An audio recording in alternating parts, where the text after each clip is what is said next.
Assalamualaikum warahmatullahi wabarakatuh. Perkenalkan, kami dari kelompok 1. Di sini kami akan mempresentasikan mengenai perancang bangun sistem pakar diagnosa penyakit pohon kelapa sawit menggunakan Android Studio. Sebelum itu, perkenalkan, saya Sarmila Putri dan dibantu oleh dua rekan saya, Ilham dan Adin Rahman. Untuk materi pertama akan dijelaskan oleh Adin Rahman. Baik, terima kasih kepada moderator. Langsung saja di sini merupakan latar belakang dan masalah yang kami bawa. Ini latar belakangnya, penyakit kelapa sawit menjadi ancaman bagi produktivitas dan pendapatan petani. Diagnosa tradisional memakan waktu dan bergantung pada ahli yang terbatas. Nah, jadi dengan adanya aplikasi ini diharapkan petani dapat lebih mudah dan lebih cepat dalam menganalisa penyakit pada kelapa sawit mereka. Nah, di sini masalahnya diperlukan sistem yang akurat, cepat dan mudah diakses. Sistem pakar berbasis Android dapat menjawab tantangan ini. Nah, jadi di sini kami akan membuatkan sebuah aplikasi mobile di mana di dalam itu sudah lengkap dengan fitur-fitur untuk mengecek atau mendiagnosa penyakit apa saja berdasarkan keluhan yang dialami oleh petani. Oke, next. Nah, jadi metodologi sistem pakar yang kami gunakan, yang pertama itu kami mengumpulkan data tentang penyakit dan gejalanya dikumpulkan dari ahli dan literatur tertentu. Lalu yang kedua, pengembangan basis pengetahuan. Aturan dan fakta tentang penyakit diimplementasikan ke dalam sistem pakar di dalam aplikasi tersebut. Nah, algoritma yang kami gunakan di sini adalah algoritma forward chaining. Sistem ini menggunakan algoritma forward chaining untuk mencocokkan gejala dengan aturan-aturan yang ada di dalam aplikasi tersebut. Oke, saya kembalikan kepada moderator. Baik, terima kasih. Selanjutnya yaitu implementasi aplikasi berbasis Android. Yang pertama, pengembangan antarmuka. Desain UI yang ramah pengguna dan mudah dinavigasi. Yang kedua, integrasi basis pengetahuan. Basis pengetahuan yang dikembangkan diintegrasikan dengan aplikasi. Selanjutnya, yang terakhir, implementasi algoritma. Algoritma forward chaining diimplementasikan dalam kode aplikasi. Next. Untuk materi selanjutnya yaitu penjelasan mengenai demo aplikasi yang akan dijelaskan oleh Ilham. Baik, saya di sini akan melanjutkan mengenai penjelasan demo aplikasi. Nah, di sini saya akan menjalankan aplikasinya di emulator Android Studio. Pertama kita buka dulu aplikasinya.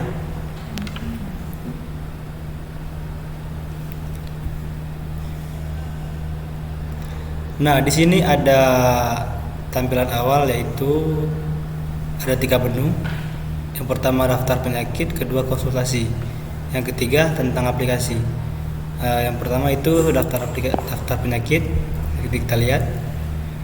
Di sini ada beberapa penyakit, yaitu bercak daun, busuk pangkal batang, penyakit tajuk, karat daun, dan lainnya.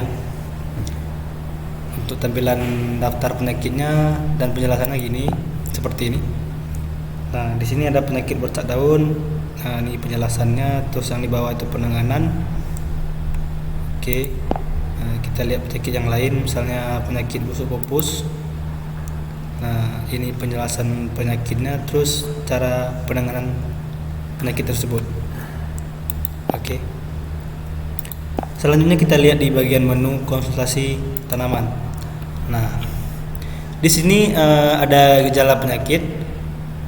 Kita dapat memilih pada kolom di sini dengan mencentang seperti ini.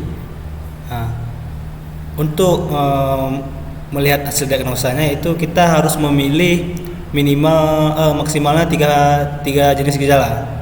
Nah, misalnya seperti ini, saya klik di sini.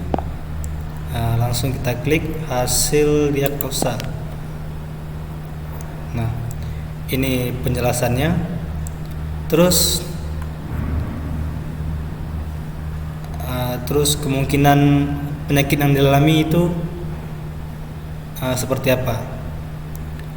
Coba kita diagnosa ulang penyakit yang lain. Nah, misalnya ada penyakit ini. Oke. Hasil diagnosanya. Nah, ini penjelasan gejalanya. Terus ini ada kemungkinan penyakit yang dialami.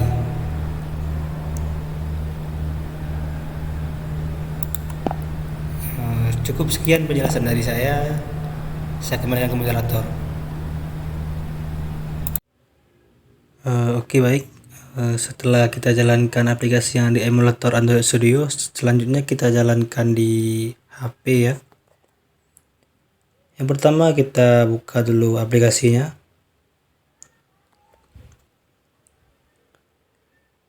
Nah, di sini ada tampilan awal aplikasi sama seperti yang di emulator tadi, yaitu ada 3 menu: daftar penyakit, konsultasi, tanaman. Yang pertama itu daftar penyakit. Nah, di sini ada penyakit bercak daun, busuk pangkal batang, penyakit tajuk, karat daun, penyakit busuk pupus, antraknos, busuk buah. Coba kita pilih satu penyakit seperti busuk pangkal. Nah, di busuk pangkal ini ada penjelasan dan penanganannya. Nah, ini berguna untuk si petani, yaitu mengenai penyakit yang dialami oleh pohon sawit tersebut. Dan di bawahnya ada penanganan. Ini berguna untuk cara penanganan penyakit tersebut. Baik. Kita lihat penyakit yang lain, misalnya busuk buah. Nah, di busuk buah ini juga sama, ada penjelasan dan penanganan. Baik, kita coba konsultasi tanamannya. Di sini terdapat gejala-gejala penyakit yang ada pada pohon sawit ya. Langsung saja kita pilih 3 jenis gejala penyakit. Misalnya yang satu ini, daun-daun tua tidak mengkilat, kotor dan berwarna kemerahan. Terus yang kedua, koloni ganggang menyatu menutup permukaan helai daun. Terus yang ketiga, beberapa helai daun tombak membusuk dan mengering. Nah, selanjutnya kita lanjut ke hasil diagnosanya. Nah, mengenai gejala-gejala yang kita pilih tadi, yaitu ini ada penjelasannya. Nah, kemungkinan penyakit yang dialami yaitu karat daun. Nah, oke, kita kembali, kita pilih penyakit yang lain. Misalnya penyakit ini, pelepah yang bengkok, dan pada bengkokan ini anak daunnya kecil atau robek. Terus yang kedua, kita pilih lagi, yaitu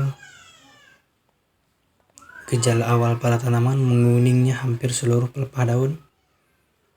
Terus yang ketiga, pembusukan terus terjadi hingga menyebabkan daun tombak rapat dan mudah dicabut. Nah, selanjutnya kita lihat hasil diagnosanya. Nah, hasil diagnosa menunjukkan bahwa pohon sawit tersebut mengalami penyakit busuk pupus, sekitar 70% akurasinya.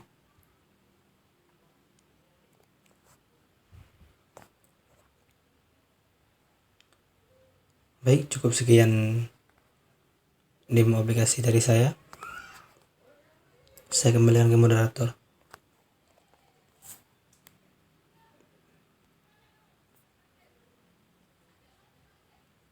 Selanjutnya yaitu kesimpulan dan saran. Sistem pakar berbasis Android ini dapat menjadi alat bantu yang efektif untuk petani dan mendiagnosis penyakit kelapa sawit. Pengembangan dan penelitian lebih lanjut diperlukan untuk meningkatkan akurasi dan cakupan penyakit. Mungkin hanya sekian dari kelompok kami dan penjelasan mengenai demo aplikasi. Jika ada kesalahan, kami mohon maaf. Wabillahi taufiq wal hidayah. Wassalamualaikum warahmatullahi wabarakatuh.